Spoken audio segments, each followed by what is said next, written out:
네, 안녕하세요. 유현태입니다. 자, 오늘도 리뷰를 하려고 켰습니다. 네, 전북현대의 성남원정 경기였죠. 성남FC하고 전북현대가 오늘 0대 0으로 비겼는데요. 조금 전북 팬들로서는 답답할 수밖에 없는 경기였죠. 이 하위권 팀 상대로 승점을 챙길 기회였는데 승점을 못 챙긴 경기고, 성남은 어찌됐든 최근 흐름이 그냥 썩 좋진 않잖아요, 사실. 뭐 이기기도 하고 지기도 하지만 어찌됐든 이 강팀인 전북을 상대로 승점을 따냈기 때문에 나름대로 만족할 만한 경기가 아니었나 싶습니다. 근데 경기 내용 측면에서도 비슷할 것 같은데, 전북으로서는 오늘 왜 이렇게 공격이 답답하지라는 느낌 드셨을 거고, 성남은 진짜 우리가 공격 하나만 잘했으면 이라는 생각을 하게 되는 경기가 아니었을까. 그러니까 결국 이 시즌 전체를 통틀어 봤을 때 두 팀이 가지고 있는 고민들이 잘 드러났던 경기가 아닌가 싶습니다. 그래서 먼저 성남의 과제라고 해야 될까요? 그 얘기를 먼저 잠깐 드리고, 그 다음에 전북 얘기가 좀 길 것 같아가지고 전북 얘기를 뒤에 드리도록 하겠습니다. 자, 오늘 성남은 3백으로 나왔는데 전체적으로 안정감은 항상 좋습니다. 언제나 그렇듯 이번 시즌에 실점 자체가 적은 것만 봐도 성남이 어떤 수비 조직이 상당히 잘 잡혀 있다는 걸 알 수 있고, 오늘도 결국에는 후반전에 들어온 선수들까지 굉장히 많이 뛰는 축구를 하면서 결국에 전북을 막아세우는 데 성공을 했습니다. 근데 이게 아시겠지만 수비 조직이 잘 잡혀 있다는 거는 그냥 위치도 잘 바꾸고 간격 유지도 정말 잘 되고 막 이렇게 하는데, 이건 결국에 공격을 상대가 어떻게 오느냐에 따라서 반응에 대한 문제이기 때문에 이거를 뭐 자세하게 설명드리긴 좀 그런 것 같고, 그 점에 대해서 일단 칭찬하는 것과 함께 과제라고 말씀드릴 만한 거는 역시 득점력인 것 같습니다. 득점이 좀 저조하잖아요. 어찌됐든 지금 뭐 경기당 한 골도 못 넣고 있는 상황인데, 이게 문제가 결국에는 뮬리치에 대한 의존도인 것 같아요, 결국에. 그러니까 왜 그러냐면, 사실 뭐 홍시우 선수나 이중민 선수나 오늘 전반전부터 굉장히 많이 뛰고 슈팅도 과감하게 시도하고 번뜩이는 장면들을 보여줍니다. 근데 아시다시피 축구는 골이 안 들어가면 의미가 없죠. 일단 어찌됐든 골을 넣어야 이기는 스포츠고, 그 다음에 예를 들면은 득점을 해야 어떤 전략적인 수를 쓰기에 훨씬 유리해집니다. 예를 들면 지난번에 6월에 성남이 완전 크게 졌잖아요, 전북한테. 그때 왜 그랬죠? 전반 초반에 실점하니까 어쩔 수 없이 밀고 나와서 만회하러 나올 수밖에 없는 상황이었고, 그 와중에 이제 무너지기 시작한 거잖아요. 결국에는 선제골이 굉장히 중요하고, 혹은 성남처럼 이제 내려서 가지고 버티다가 이제 역습을 노리는 팀들은 특히나 한 골이 딱 들어갔을 때 뭔가 조금 더 여유 있게 경기 운영을 할 수 있고, 기다리면서도 역습을 더 노릴 수 있고, 이런 형태가 되는데, 그러면서 추가골을 하나하나 정립해 가면서 체력도 안배하고 하는 건데, 사실은 그쪽 면에서 뭔가 뮬리치를 제외하면 확실한 득점원이 없다 보니까 조금 경기를 어렵게 풀어가는 게 아닌가. 골이 리드를 잡지를 못하니까, 네, 그런 생각이 좀 들었고요. 근데 이제 한편으로는 그런 생각도 들어요. 지금 성남의 스쿼드를 봤을 때는 그럴 수밖에 없다. 제가 만약 지도자분들한테 인터뷰를 드린다면 그렇게 뭐 현실적으로 인정하실 부분도 있지 않나 싶어요, 개인적으로. 왜 그러냐면 지금 뮬리치 같은 선수를, 그럼 예를 들면 뮬리치랑 부시랑, 뭐 부시가 좀 부진하긴 하지만 부시가 뭐 괜찮아요. 그렇다 그래서 투톱을 세운다 그러면, 5-3-2, 지금 제가 이 화면에 띄워놓은 것처럼 5-3-2를 그냥 마구 쓴다 그러면 사실은 이제 뒤에서 이제 국내 선수들이 버텨줘야 되는데, 이게 5-4-1 형태로 이렇게 버티는 거랑 이렇게 버텨주는 거랑 느낌이 확 다르지 않나요? 아무래도 이쪽 중앙 커버해야 되니까 미드필더 3명이 커버해야 될 거리가 멀어지기 때문에 아무래도 이제 이 수비 강도가 떨어질 수밖에 없겠죠. 그러니까 제일 믿을 만한 뮬리치를 놓고 일단 골을 안 먹어야 한 방을 노릴 수 있으니까, 그것도 어떻게 보면 현실적인 선택이 될 수 있을 것 같습니다. 그래서 성남한테는 제가 계속 말씀드리지만, 성남이 가지고 있는 어떤 선수 개개인을 막 이렇게 무슨 뭐 실력이 없는 선수들 이렇게 말하고 싶은 게 아니라, 결국에는 이 스포츠라는 게 참 가혹한 데잖아요. 그러니까 결국 실력은 돈으로 받기 마련이고, 어디든 마찬가지지만 그게 더 적나라하게 드러나는 어떤 세계인 것 같고, 그런 상황에서 한정적인 어떤 예산을 가지고 있는 시민구단으로서 성남은 기업구단에 비해서는 아무래도 선수 개개인 능력이 조금 떨어질 수밖에 없고, 그다음에 이 스쿼드 두께도 조금 그럴 수밖에 없죠. 그런 상황에서 성남이 어떻게 보면은 그냥 현실적으로 내재되어 있는 위험이라고 해야 될까요? 약점이라고 해야 되겠죠. 약점을 극복해 가는 과정인 것 같은데, 사실 이건 극복이 안 될 것 같고요. 사실 타고난 건데 어떡하겠어요. 제가 달리기 빨리 못하는 거랑 똑같은 거겠죠, 사실. 그러니까 그 팀 자체 가지고 있는 것들이. 그러니까 이거를 지금 나름대로 해결책을, 제가 보기에는 틀린 해결책은 아닌 것 같아요. 하지만 시즌 끝까지 이렇게 간절하게 싸우고 하나하나 결승전처럼 싸워서 살아남는 게 일단 답이 아닌가 싶습니다. 네. 그래서 참 성남한테는 어려운 한 시즌이 될 것 같고, 지난 시즌에도 그랬지만 분투하고 있다는 생각이 듭니다. 이렇게 성남을 좀 말씀드리면 될 것 같고요. 그 다음에 이제 전북 얘기를 좀 드리려고 해요. 자, 오늘 득점이 없이 끝났습니다. 그래서 제가 느끼기에는 전북이 안 될 때 전형적인 경기 중에 하나였던 것 같아요. 그러니까 후방에서 공이 굉장히 많이 돌고, 이쪽에서 여기 들어갔다가 다시 나오고, 이쪽에 다시 들어갔다 다시 나오고, 이게 반복되는 형태. 그러다가 결국에는 이쪽에 올려주거나 아니면 측면에서 문선민 선수가 드리블하거나, 이런 조금 어떻게 보면 단조로운 패턴들이 벌어졌던 것 같은데, 개인적으로는 그게 틀린 말은 아니라고 생각합니다. 근데 저는 전북이 오늘 이길 기회가 충분히 있었고 몇 번 있었거든요. 근데 제가 보기에 그 약점을 전북이 확실하게 숨통을 못 끊는 사이에 성남이 대처를 했다고 생각하거든요. 저는 전체적으로는 이거는 전북은 평소에 하던 대로 했다라고 했을 때 성남이 대처가 좋았다라고 생각해가지고 그 얘기를 한번 중심으로 풀어가 보도록 하겠습니다. 자, 일단 전북의 어떤 이 시즌 전체의 약점이라고 한다 그러면 아무래도 좀 공격 속도가 템포가 떨어진다는 약점이 있죠. 진짜 볼을 잘 돌리는 팀, 제가 생각하기에 지금 제일 그래도 유기적으로 잘 만드는 팀은 울산하고 포항이라고 생각하는데, 좁은 공간에 특히 내려선 팀 상대로는 포항하고 울산이 잘 만든다고 생각하는데, 그런 팀은 아닙니다. 사실 전북이. 그게 이제 조금 전북의 이번 시즌 내 경기력이 좀 오락가락하는 이유인 것 같아요. 잘 내려서고 좀 전북을 잘 괴롭힐 수 있는 준비가 되어 있는 팀들이라 그러면 전북이 쉽사리 해결책을 찾지 못합니다. 그리고 전반전 중반 혹은 전반전 초반에 골이 들어가면 굉장히 쉽게 경기를 풀어가는 그런 경향이 있는 반면, 이제 한두 개 정도 전반에 찬스를 놓치고 나면 이제 후반전에는 답답하게 이제 막 투톱이었다가 뭐 이것도 아닌 거 저것도 아닌 거 같은 전술로 가면서 답답해지는 경향들이 있죠. 그러니까 이게 사실은 전술적인 디테일이란 면에서 아직 전북이 이렇게 쭉 치고 올라왔다고는 말씀 못 드릴 것 같아요. 하지만 전북은 전북 나름대로의 이 밀집 수비를 해집는 방법은 있다고 생각합니다. 그게 어디서 오냐면, 제가 몇 번 말씀드렸는데 전북이 가지고 있는 가장 어떻게 보면 단순한 장점이, 그러니까 명시적이고 단순한 장점이 뭐냐면 선수 개개인 능력이 좋아요. 그러니까 1대1 능력이 뛰어나고 수비수들을 제압할 수 있는, 1대1을 제압할 수 있다는 게 최대 장점이잖아요. 그러니까 지금 이거를 성남은 어떻게 대처를 하려고 그랬냐면 결국에는 협력 수비입니다. 그러니까 그걸 쓰기 위해서 쓰는 게 이제 파이브백이죠. 지금 여기 이렇게 5명을 갖다 놓으면, 제가 몇 번 말씀드렸지만 윙어들이 이쪽에서 돌파를 이렇게 해올라 그러면 이쪽이 커버 나가는 거죠. 이렇게 커버 치면 4대3이잖아요. 예를 들면 이쪽에서 드립을 친다 그러면, 혹은 라인 바깥에서 들어온다 그러면 이제 이렇게 바꾸는 거죠. 그러면 여기서도 한 명 제치고 들어와도 이거 커버 칠 수 있고, 가운데 있는 뭐 구스타보든 일류첸코든 1대1로 붙어줄 수 있으니까 일단 제어가 되니까, 이런 수적 우위를 두기 위해서 엉덩이를 많이 빼고 있는 거예요. 사실 그러니까 역습할 때 뮬리치밖에 없다고 하는 이유는 수비를 단단하기 위해서 뒤에 힘을 많이 쓰기 때문이거든요. 근데 지금 이런 상황에서 전북이 1대1을 어떻게 만들어낼 것이냐가 상당히 좀 중요한 문제가 되겠죠. 이렇게 협력 수비로 막는 팀이니까 이렇게 못하게, 그러니까 제가 많이 얘기하는 게 이제 윙백들이나 풀백들이 올라와서 예를 들면 포지셔닝 자체를 이용 선수가 여기다 해버린다. 그럼 왼쪽 오늘 윙백으로 나왔던 서보민 선수가 여기를 도와주지를 못하겠죠. 한교원을.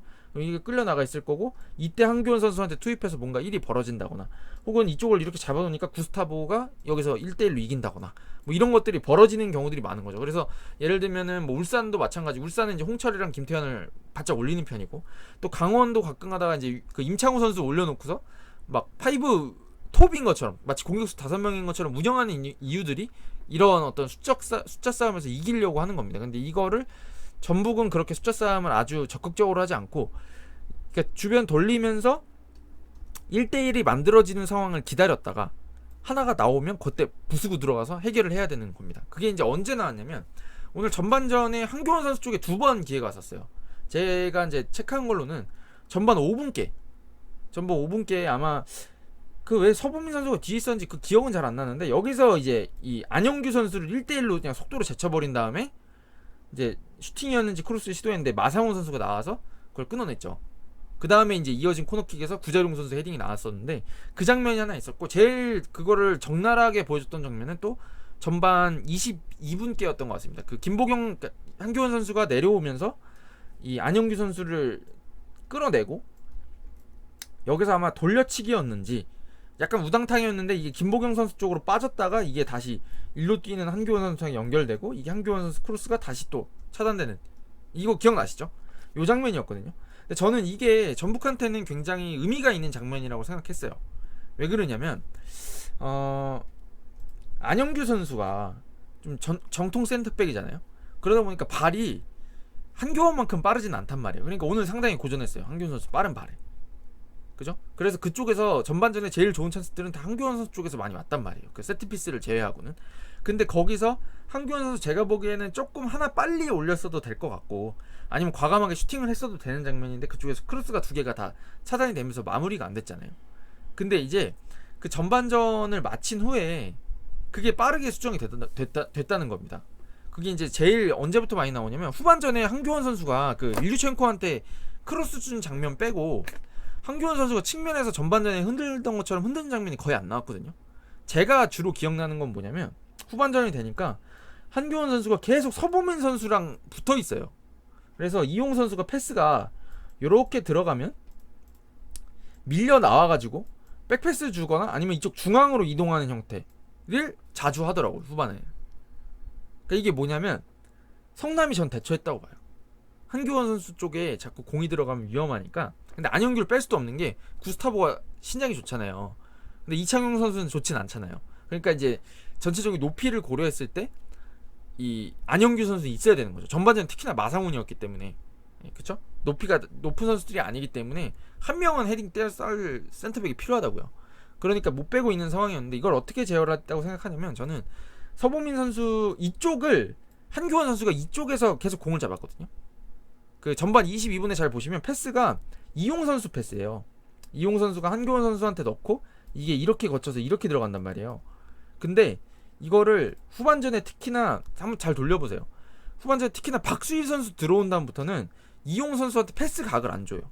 그러니까 어떤 의미냐면 자, 이쪽에 있는 수비가 미드필더 중에 한 명, 그 다음에 제가 보기엔 후반전에 거의 5-4-1로 바뀌었는데 이게 똑같은 배치로 서 있더라도요 이 선수가 이 뒤에 있냐 여기 있냐가 천지 차이예요. 어떤 의미냐면 요렇게 서 있잖아요. 좀 바꿔볼게요. 좀 하기 쉽게 요렇게 요 거리가 요 정도 되면 이 선수가 일로 조금 빠져가지고 요렇게 받으러 오면 이 패스 길이 나요. 그죠? 그리고 여기서도 잠시만요. 요렇게 들어오면은 패스 길이 난다고요. 그죠? 그 다음에 이 선수가 이쪽으로 좀 빠져가지고 요렇게 오면 여기도 패스 길이 나요. 그죠? 그러니까 아이고 이러면 안 되는데 다시 그려볼게요.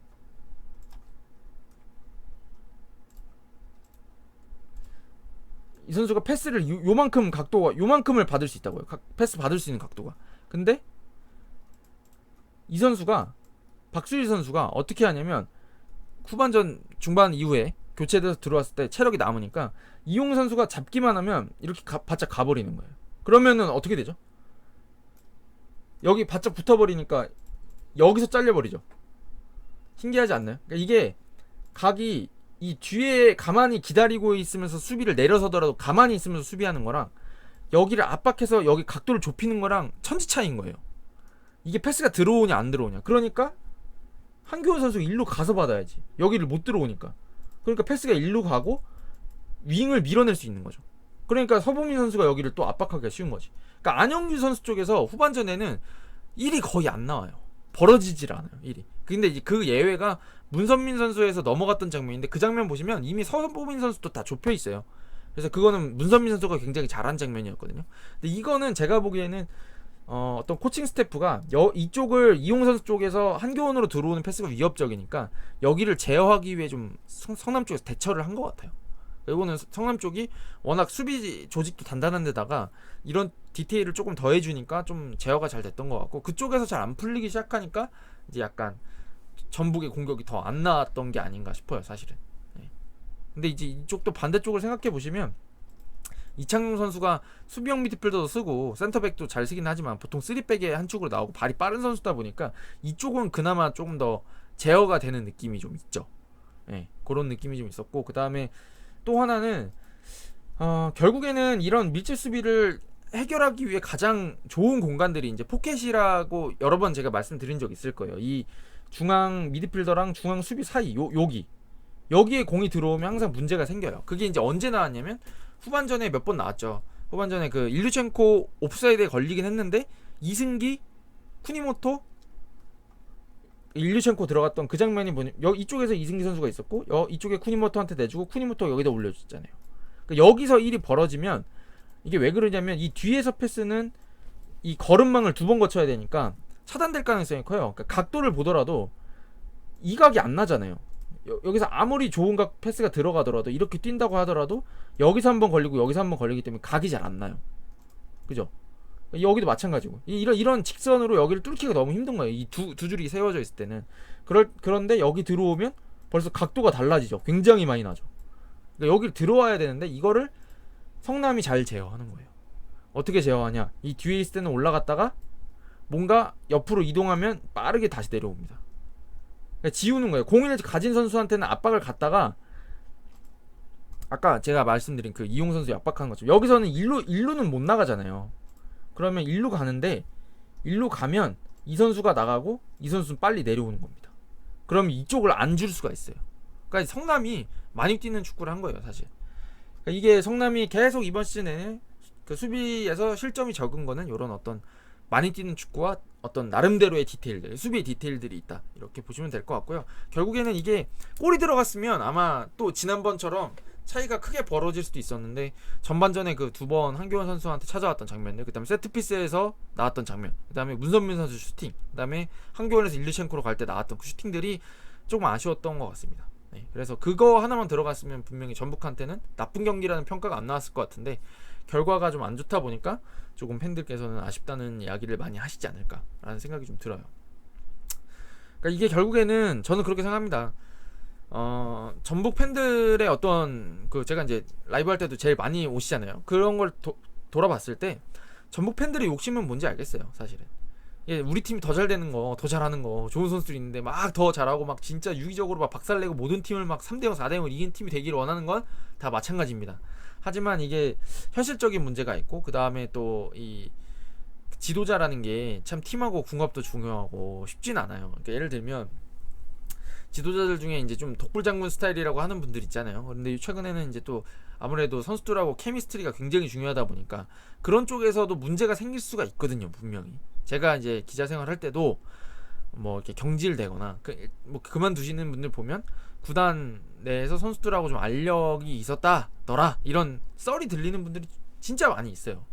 근데 그렇게 되면 그냥 단순히 어떤 뭐 이렇게 경기력이 좀 안 좋은 것 같은데 내가 원하는 만큼 공격적이지 않은데 라고 하는 거에 더 그런 것보다 더 큰 문제들이 발생하기도 하는 겁니다. 그러다 보니까 이 코칭 스태프를 어떻게 선임해야 되는지, 문제점을 또 해결하는데 시간이 오래 걸리시는 분들도 있고 좀 빨리 해결하시는 분들도 있고 여러 가지가 있죠. 그러다 보니까 좀 불만이 있으실 것 같긴 한데 어쨌든 그런 어떤, 사실 전북이 지금 그냥 완벽하게 만들어진 팀은 아니죠, 사실. 그러니까 해결해야 되고 전술적으로 더 완성돼야 하고 과제들이 굉장히 많은 팀이긴 한데 어찌됐든 오늘 경기는 전북이 나름대로 본인들이 가지고 있었던 장점들, 그리고 해결하려고 하기 위해서 나름대로 본인들이 써왔던 전략을 썼었는데 그게 이제 마무리가 안 되다 보니까 더 어려운 경기가 됐던 것 같고, 글쎄요, 전북이 나아질 거냐고 또 물어보실 분들이 계실 것 같은데 글쎄요, 저는 이렇게 갈 것 같아요, 전북 이번 시즌. 근데 이렇게 해서 우승을 못하냐? 아닐걸요? 할 수도 있을걸요? 한다는 아닌데 할 수 있어요. 참 신기한 게 완벽한 축구를 한다고 해서 꼭 우승하는 건 아니더라고요. 특히나 이제 뭐 리그는 그럴 수 있어요. 리그는 아무래도 좀 더 이렇게 확률 높은 축구를 하는 팀들이 대체로 우승을 하는데 아챔이나 뭐 FA컵 탈락했구나. 어쨌든 그런 컵 대회에서는 네, 좀 다른 변수들이 발생할 수 있기 때문에 제 생각이지만 좀 전북은 당장에 아주 순위가 떨어지지 않는 이상 감독님한테 좀 신뢰도 실어주시고 하는 게 그렇게 나쁘진 않을 것 같다는 생각이 듭니다. 네, 경기력에 대한 아쉬움은 동감합니다. 네. 자, 가겠습니다. 감사합니다.